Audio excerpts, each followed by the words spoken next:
नमस्कार।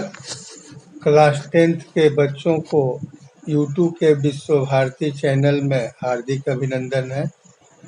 अभी मैं क्लास 10th के बच्चों को काव्य खंड के लेसन 8 कन्यादान पर प्रकाश डाल रहा हूँ। कन्यादान आप लोग समझते हैं, कन्या मीन्स होता है पुत्री और दान मीन्स दे देना।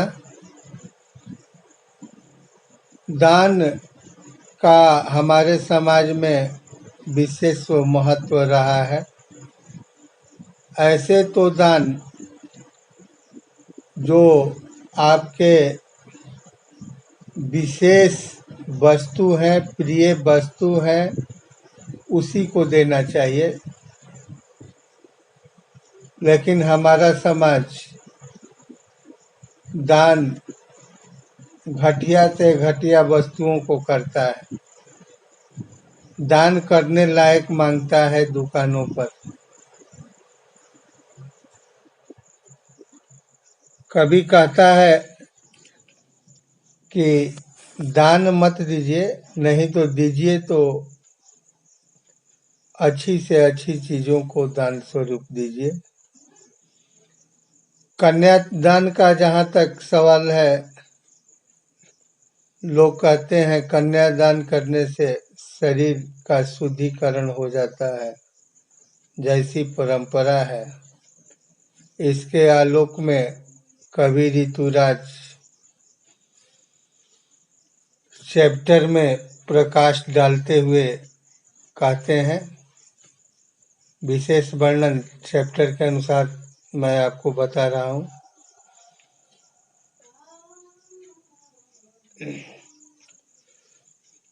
कितना प्रामाणिक था उसका दुख लड़की को दान में देते वक्त, जैसे वही उसकी अंतिम पूंजी हो।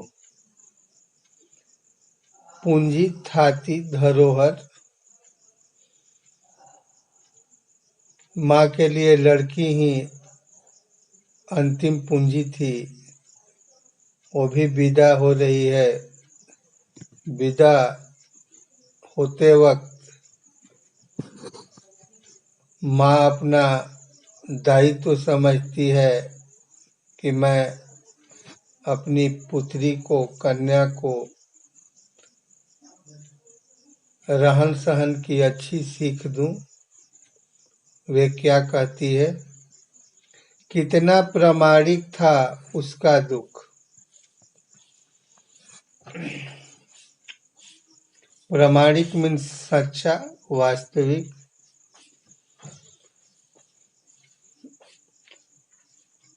इसमें कवि कहता है, कन्यादान करते समय लड़की की माँ का दुख बहुत ही वास्तविक था।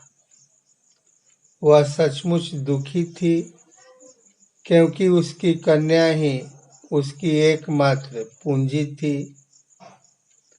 उसी से वह दुख सुख बांट सकती थी। स्त्री स्त्री से ही अपना दुख सुख बांट सकती है, और माँ के घर में माँ के अलावा केवल उनकी पुत्री ही थी, वो भी विदा हो रही है। तो मानो माँ की अंतिम पूंजी उससे निकल रहा हो। सुख दुख बांट सकती थी। लड़की अभी सयानी नहीं थी, अभी इतनी भोली सरल थी।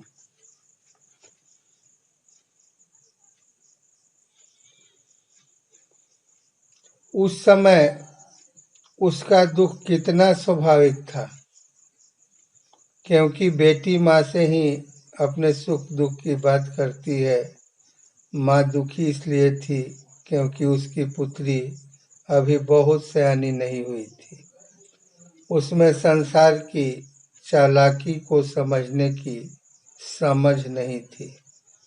उसे ससुराल पक्ष की कठोर सच्चाइयों का और पुरुष प्रधान समाज के बंधनों का ज्ञान नहीं था।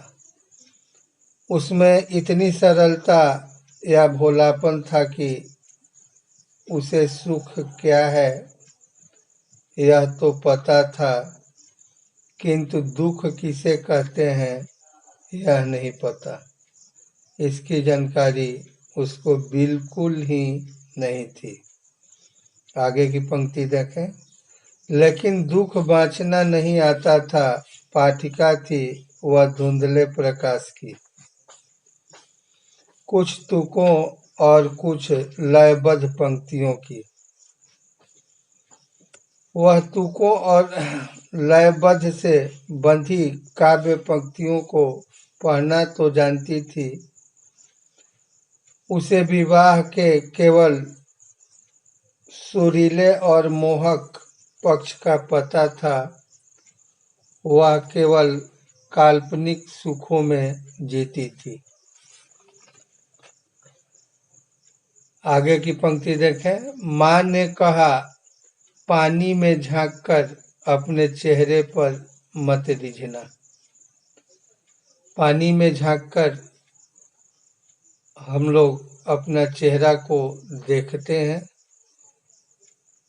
जब पानी स्थिर होता है तो पानी में झांकने पर झांकने वाले की परछाई चेहरा दिखता है। स्पष्ट तो नहीं, लेकिन धुंधला दिखाई पड़ता है।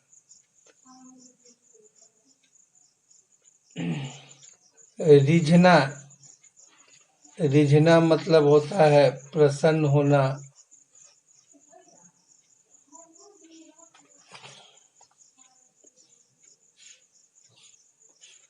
कन्या की मां ने कन्यादान करते हुए अपनी बेटी को सीख दी, बेटी तू ससुराल में जाकर अपने सौंदर्य पर मुग्ध होकर न रहना।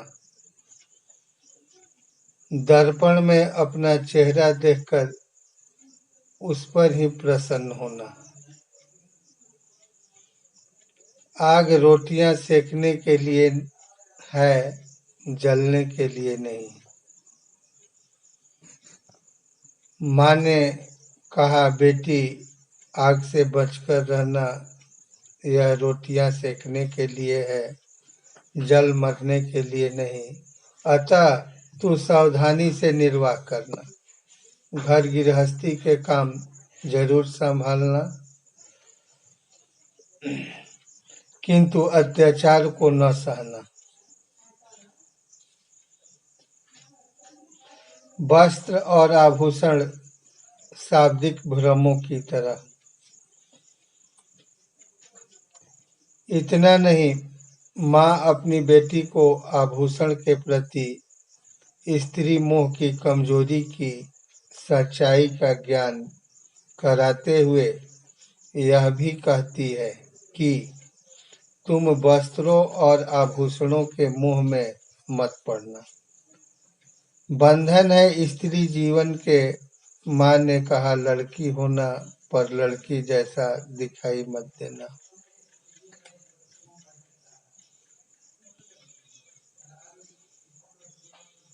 ये तो दूसरों के द्वारा किए गए प्रशंसात्मक शब्दों की तरह, जो स्नेह का आभास दिलाकर हमें बंधन में जकड़ लेते हैं। ससुराल में रहकर तुम लड़की की तरह मर्यादा भरा आचरण करना। किसने कहा? माँ ने।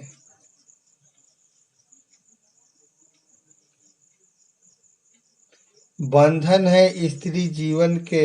माँ ने कहा, लड़की होना।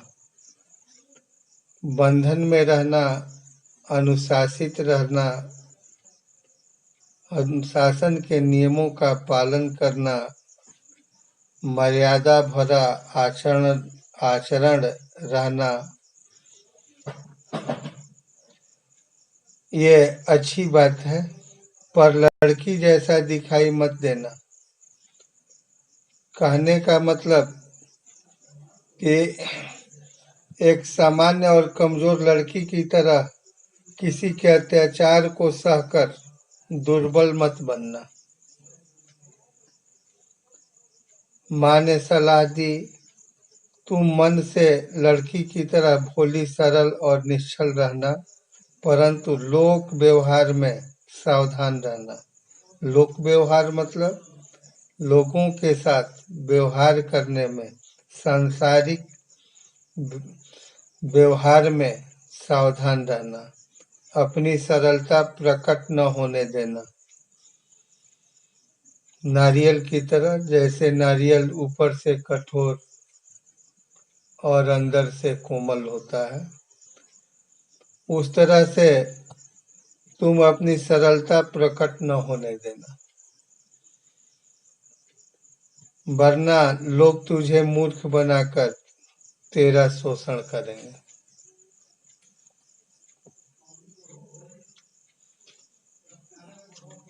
अब इस पाठ के प्रश्नोत्तर पर ध्यान दें।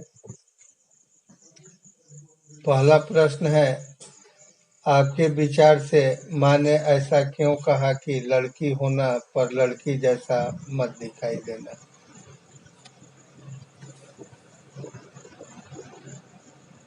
आंसर इस प्रकार है, माँ चाहती है कि उसकी लड़की में एक आदर्श नारी के सभी गुण विद्यमान हो, जैसे कोमलता, सुंदरता, शालीनता, सहनशीलता, ममता, मधुरता। ये गुण ही परिवार को बनाने के लिए आवश्यक होते हैं। इनमें ही लड़की होने के भाव हैं। साथ ही साथ वह चाहती है कि उसमें सामाजिक स्थितियों का सामना करने का साहस हो। वह चाहती है कि उसके ससुराल वाले उसकी सरलता का गलत फायदा न उठाएं, उस पर अत्याचार न करें। इसलिए वह चाहती है कि उसकी लड़की तो बने, किंतु लड़की की तरह दिखाई न दे, क्योंकि माँ आज के परिवेश का आकलन करती हुई लड़की को आगाह करना चाहती है, क्योंकि आजकल लड़की के साथ दुर्व्यवहार भी किया जाता है। उसके साथ दुर्व्यवहार न हो, वो सचेत रहे, इस चीज का वह ख्याल रखे। दूसरा प्रश्न, आग रोटियां सेकने के लिए है, जलने के लिए नहीं। इन पंक्तियों में समाज में स्त्री की किस स्थिति की ओर संकेत किया गया? आंसर इस प्रकार है, इन पंक्तियों में समाज में स्त्री पर होने वाले अत्याचार की ओर संकेत किया गया है। कवि कहना चाहता है कि आग रोटियां पकाने के लिए होती है। लड़की जब ससुराल जाती है तो आग का इस्तेमाल घर भर के लोगों को रोटियां सेकने के लिए करती है।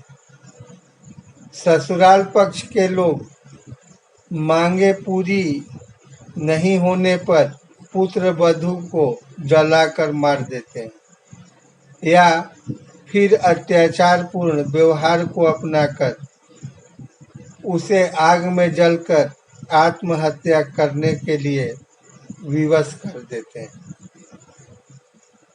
ख है, माँ ने बेटी को सचेत करना क्यों जरूरी समझा? इन पंक्तियों के माध्यम से माँ ने बेटी को सचेत करना उचित समझा, क्योंकि अभी वह सयानी नहीं हुई है, उसको अभी दुख की सही पहचान नहीं है। यदि वह सचेत रहेगी तो विपरीत स्थिति या प्रतिकूल स्थिति आने पर भी उस समस्या का मुकाबला कर सकेगी। तीसरा प्रश्न देखें। पाठिका थी वह धुंधले प्रकाश की कुछ तुकों और कुछ लयबद्ध पंक्तियों की। आंसर इस प्रकार है। यहाँ लड़की के परिपक्व न होने, विवाह दुख की अस्पष्ट जानकारी होने के, मधुर कल्पनाओं के लोक में विचरण करने का पता चलता है। अर्थात इन पंक्तियों को पढ़कर हमारे मन में एक ऐसी लड़की की छवि उभरती है जो विवाह के काल्पनिक सुखों में मग्न है। वह सोच रही है कि वह सज धज कर ससुराल जाएगी, उसके पति उस पर रिझेंगे, उसकी सास ससुर और अन्य मित्र बंधु उसे पलकों पर बिठा लेंगे। जब वह नए नए कपड़े और गहने पहनेगी तो सबकी आंखों में प्रशंसा का भाव होगा। इस प्रकार ससुराल में उसका जीवन मधुर होगा, संगीतमय होगा। उसे घर गृहस्थी चूल्हा चौका करना पड़ेगा, इसकी तो वह कल्पना भी नहीं करती। चौथा प्रश्न को देखें। माँ को अपनी बेटी अंतिम पूंजी क्यों लग रही थी? बेटी का लगाव माँ से सबसे अधिक होता है। वह उसके सबसे निकट एवं उसके दुख सुख की साथी होती है। माँ अपनी बेटी को पूंजी की तरह सहेज कर पालती पोसती है। विवाह के बाद यह पूंजी भी जाने वाली होती है। माँ को अपनी बेटी अंतिम पूंजी इसलिए लग रही है क्योंकि उसके जाने के बाद कौन उसका सुख दुख पूछेगा और वह अपने मन की बात किससे कहेगी। पांचवा प्रश्न को देखें। माँ ने बेटी को क्या क्या सीख दी? उत्तर इस प्रकार है। माँ ने बेटी को निम्नलिखित सीख दी। अपने रूप सौंदर्य पर कभी गौरव मत करना, वस्त्र एवं आभूषण से भ्रमित मत होना, आग का प्रयोग केवल रोटियां सेकने के लिए करना, जलने के लिए नहीं। लड़की होना पर लड़की जैसी मत दिखना, अर्थात कभी अपने को कमजोर मत समझना। घर गृहस्थी के सामान्य कार्य तो करना, किंतु अत्याचार न सहना। छठा प्रश्न है। आपकी दृष्टि में कन्या के साथ दान की बात करना कहाँ तक उचित है? हमारी दृष्टि में कन्या के साथ दान की बात करना अनुचित है। जब लड़का लड़की एक समान है तो कन्या के साथ ही दान क्यों? वर के साथ क्यों नहीं? दोनों जीवन रूपी गाड़ी के समान पहिए हैं। अतः कन्या के साथ दान शब्द का प्रयोग सर्वथा अनुचित है।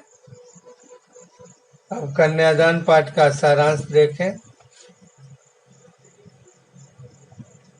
कन्यादान करते समय कन्या की मां का दुख बहुत सच्चा और वास्तविक था। आखिर उसकी कन्या उसकी अंतिम पूंजी थी। उसकी कन्या अभी पूरी तरह सयानी नहीं थी। उसे संसार के कुछ सुखों का तो आभास था, किंतु आने वाले दुखों का बोध नहीं था, सही जानकारी नहीं थी। वह जीवन की मधुर कल्पनाओं में जी रही थी। वह जीवन के हवाई किले, मनगढ़ंत बातें में जी रही थी। माँ ने उसे विदा करते समय समझाया कि वह जीवन के बाहरी सौंदर्य और वस्त्र आभूषणों पर न रिझे। यह सब भ्रम है, धोखा है। वह जीवन की भयानक वास्तविकता को समझे, कष्टों को जाने, लड़की होकर भी लड़की जैसी न दिखे, अपना शोषण न होने दें। धन्यवाद।